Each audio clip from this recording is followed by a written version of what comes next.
What's up guys, me Alan. I'm back with another video. I have another NASCAR Diecast review to do today from Wave 4 of NASCAR Authentics 2021. And I know my buddy Jonathan's going to like this one. I know he was looking for it because we could not find any Authentics Diecasts on our way home from Loudon a couple weeks ago. Or when he was on, we were on our way back for him bringing me back home. But I found the one from Wave 4 of the guy that he roots for in the Cup Series. So that is Chase Briscoe in his 2021 HighPoint Ford for Stewart Haas Racing. Let's just go ahead. Let's just get the diecast out of the box and on with the review.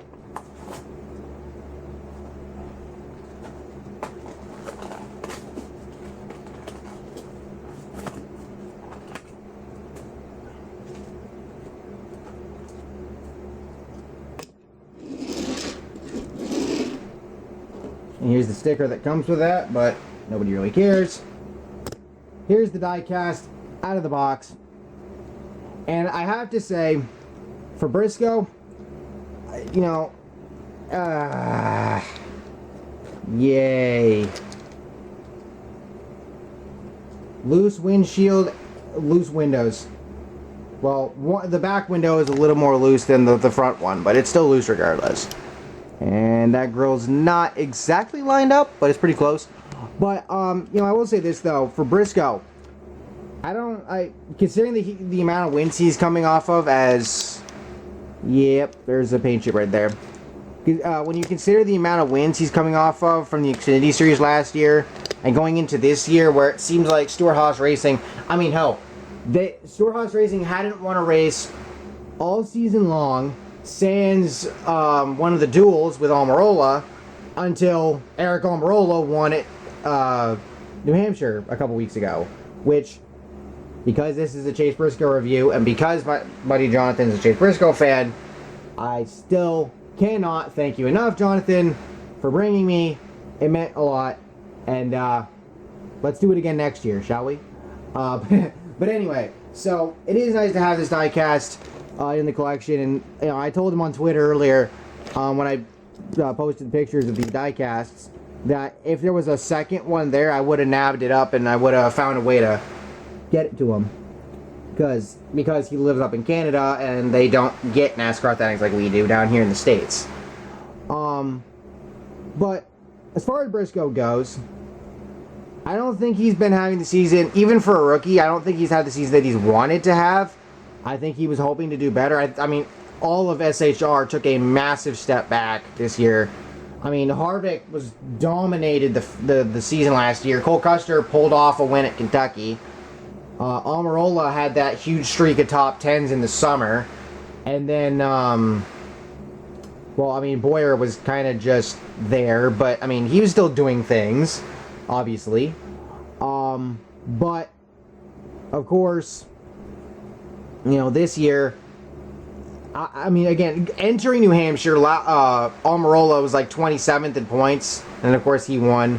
Harvick is like second in terms of drivers in points without a win right now. And then Custer and Briscoe have been stuck in the 20s in terms of points.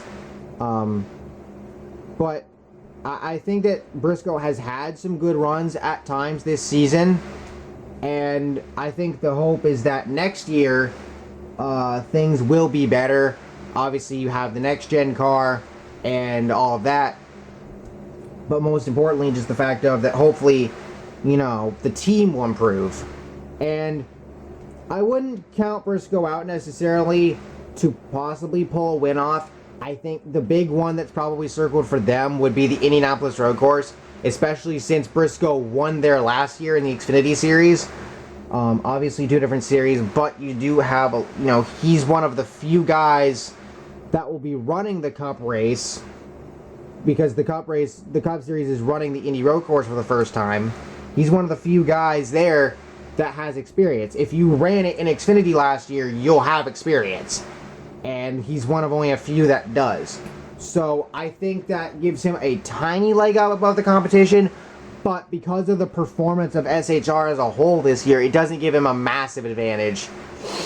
when you think about it. But regardless, I think he should be somebody to pick as a possible sleeper pick to win. Obviously, I think a lot of people will want to go with Chase Elliott because Chase Elliott and road courses. But I would probably pick Briscoe just because of the fact that anything's really possible. I mean, again, Almirola just won last week and Kurt Busch the week before, and there's only 3 playoff spots left, and we could still see somebody get knocked out that you didn't think was going to get knocked out. So, with that being said, I still hold out hope for Briscoe to maybe pull something off at the Indy Road Course. If he doesn't, I just hope that he's able to finish the season off well and go from there. So with that being said, thank y'all for watching. Hope y'all enjoyed. Let me know your thoughts down below. Make sure to use code ANJJ for free shipping on orders of $20 or more at Diecast. And I'll see y'all next time. Peace.